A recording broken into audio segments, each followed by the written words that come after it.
पैसे वाले लोग होते थे, वो क्रिकेट थोड़ा महंगा खेल है तो उस हिसाब से वो लोग खेलते थे। उनके जाके बीच में खेलना और सुविधाओं का अभाव और किट नहीं, जूते नहीं और फैसिलिटी नहीं, ग्राउंड इतने अच्छे नहीं। अभी आने वाले टाइम में जो स्पोर्ट्स में बहुत सारे इनकम सोर्सेज हो गए। क्रिकेट की दुनिया में जिस तरीके से हम देखते हैं कि लोगों के लिए वो एक सपना रह जाता है, लेकिन इकबाल खान ने उस सपने को साकार किया है। आज हमारे साथ इकबाल खान मौजूद हैं, उनसे जानकारी लेंगे कि क्या कुछ उनके संघर्ष की कहानी है और आप आने वाली जो पीढ़ी है, जो ग्रामीण लेवल पर है, उनको किस तरीके से मोटिवेट करना चाहेंगे, किस तरीके से आप जो नए युवा आ रहे हैं इस क्रिकेट में और किस तरीके से उनके सपने साकार हो, उसको लेकर आप किस तरीके से देखते हैं।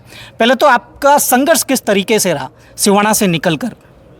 नमस्कार, मैं इकबाल खान, इंटरनेशनल क्रिकेटर। और सिवाना एक छोटा सा कस्बा था और आज से 20 साल 25 साल पहले कोई सुविधाएं नहीं थी, नहीं कोई कोच था, ना कोई एकेडमी थी और क्रिकेट को तो बहुत ही महत्व कम दिया जाता था स्कूल लेवल पे भी, क्योंकि मैक्सिमम जो ग्राउंड लेवल पे जो गेम्स होते थे वो फुटबॉल, हॉकी, कबड्डी, खो खो, इनको ज़्यादा मान्यताएं दी जाती थी। क्रिकेट एक कुछ जो चंद लोग होते थे और जो ज़्यादा जो अच्छे पेशेवर भी होते थे और पैसे वाले लोग होते थे, वो क्रिकेट थोड़ा महंगा खेल है तो उस हिसाब से वो लोग खेलते थे। उनके जाके बीच में खेलना और सुविधाओं का अभाव और किट नहीं, जूते नहीं और फैसिलिटी नहीं, ग्राउंड इतने अच्छे नहीं, उसके बावजूद में भी मैंने क्रिकेट खेला है। और वो मेरे परिवार से क्रिकेट स्टार्ट हुआ था, क्योंकि 92 का वर्ल्ड कप देखा, उसमें इंडियन टीम को खेलते हुए देखा, अंतर्राष्ट्रीय कुछ खिलाड़ियों को खेलते हुए देखा, वहाँ से इंस्पिरेशनल मिला। मैंने बहुत छोटा था जब black and white portable TV आता था, उस पर मैच देख के वहाँ से एक अंतरात्मा में जगा कि भाई जो कपिल देव है, सचिन तेंदुलकर है, अजरुद्दीन है, इतने महान खिलाड़ियों ने क्रिकेट खेली भारत के लिए, तो मैं भी क्यों नहीं खेल सकता। मेरा एक हाथ पाँव है तो भी मैं खेल सकता, 2 हाथ पाँव वाले हैं खेल सकते तो मैं क्यों नहीं खेल सकता। ये मेरे अंदर जिज्ञासा पैदा हुई वहीं से। जिस तरीके से अपन इकबाल खान ने बताया है कि दिव्यांग होने के बावजूद उन्होंने अपने सपनों के बीच में उन दिव्यांगता को नहीं आने दिया।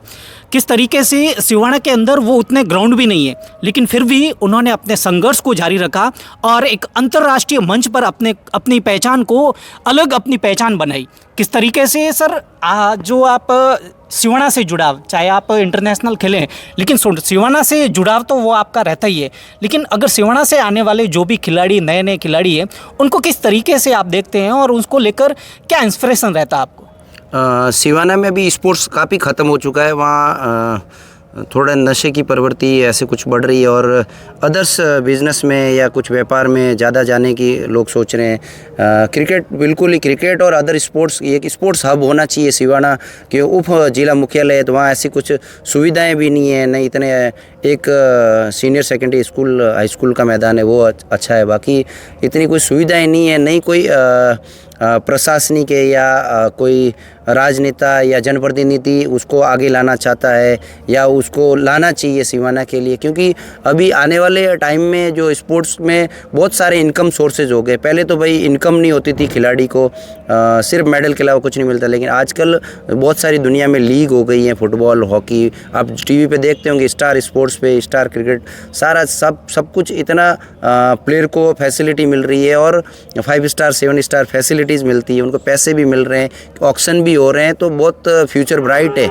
एक ग्रास रूट लेवल से जो ग्रामीण प्रतिभाएं आगे आना चाहती है और मेहनत करते हैं, अगर दृढ़ संकल्पित होकर, तो जरूर उनका भविष्य उज्जवल है। लेकिन वो उनको जो भी आना चाहते हैं वो किस तरीके से आएंगे, क्योंकि नहीं तो अगर सिवाना की बात करें, नहीं तो वो स्टेज है, उनको वो स्टेज नहीं मिलता, उनको वो मैदान नहीं मिलते, उनको वो फैसिलिटी नहीं मिलती, तो किस तरीके से अगर उसको लेने के लिए तो जनप्रतिनिधि है या फिर प्रशासनिक लेवल पर अगर काम होगा तो ही वो प्रतिभाएं उभर कर सामने आएगी। हर ग्राम पंचायत या अपने नगर परिषद, नगर पालिका के मुख्यालय पर ग्राउंड होता है भारत सरकार या अपने राज्य सरकार की तरफ से, वो हर ग्राम में होता है। तो वहाँ एक कोच अपॉइंट करना चाहिए आपको हर खेल के लिए अलग अलग, ताकि वो क्वालिफाइड कोचेज़ होने चाहिए, ताकि बच्चों को वो मार्गदर्शन करे, डिस्ट्रिक्ट लेवल पे जाए, डिस्ट्रिक्ट से वो स्टेट लेवल पे जाए, स्टेट से वो नेशनल लेवल पे जाए, उनका डाइट, ट्रेनिंग जो भी है वो प्लान करे, उनकी ट्रेनिंग को बढ़ावा दें और ख़ासकर ये जो अभी अपने जो मुख्यमंत्री साहब भजन लाल जी हैं, नरेंद्र मोदी साहब हैं, जो खेल को महत्व दे रहे हैं, डायरेक्ट खिलाड़ियों से मेल मिलाप कर रहे हैं, जो मेडल ला रहे हैं, तो उन्होंने बहुत ही खेल के क्षेत्र में उन्होंने अच्छा किया है। तो यहाँ अपने जरातल लेवल पे भी एक अच्छा करना चाहिए अपने एमएलए साहब को, जो भी अपने प्रशासनिक अधिकारी हैं, एसडीएम साहब को।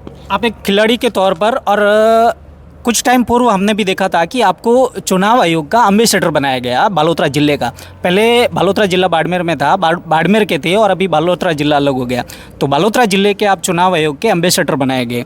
उसको लेकर किस तरीके से आप चुनाव भी आने वाले हैं, अभी कुछ ही टाइम में पंचायती राज के चुनाव आने वाले हैं, तो आप किस तरीके से देखते हैं उस चुनावों को लेकर, किस तरीके से आपको एम्बेसडर बनाया गया? मुझे एक क्रिकेटर के तौर पे जो आने वाली यूथ पीढ़ी है उनको इंस्पायर करने के लिए, दिव्यांग जो हमारे भाई लोग हैं जो कोई वोट नहीं करते हैं या जागरूक नहीं हैं, उनको आगे लाने के लिए, उनको इंस्पायर करने के, उनको प्रभावित करने के लिए मेरे को भारत सरकार ने, भारतीय निर्वाचन आयोग ने, यहाँ के मुख्य जिला जो निर्वाचन अधिकारी कलेक्टर साहब हैं, उन्होंने मेरे को यहाँ पर स्वीप आइकॉन बनाया, ब्रांड एम्बेसडर बनाया। मैं उनको बहुत बहुत धन्यवाद दूंगा। और जो भी आने वाली युवा पीढ़ी है 18 साल में जो भी कदम रखने, मैं चाहता हूँ कि उनको भी आगे आके वोट करना चाहिए। अपने लोकतंत्र में उनका अधिकार है, तो इसीलिए मेरे को अपॉइंट किया है उन्होंने। तो ये एक क्रिकेट की देन भी है और अभी जो सरकार है उनकी भी देन है।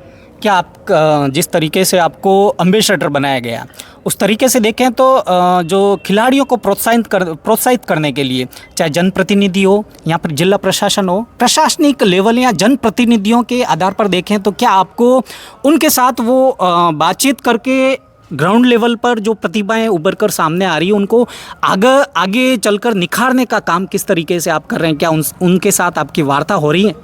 अभी मेरा काफ़ी टाइम से, मैं 15 साल से मारवाड़ क्रिकेट एकेडमी जो बालोतरा में रन कर रहा हूँ, चला रहा हूँ। क्योंकि यहाँ हमारे जो कमल जी चारण थे, उनका एक सपना था, राहुल जी चारण का, कि भाई यहाँ से कोई इंटरनेशनल खेले अपने ग्रास रूट एरिए से।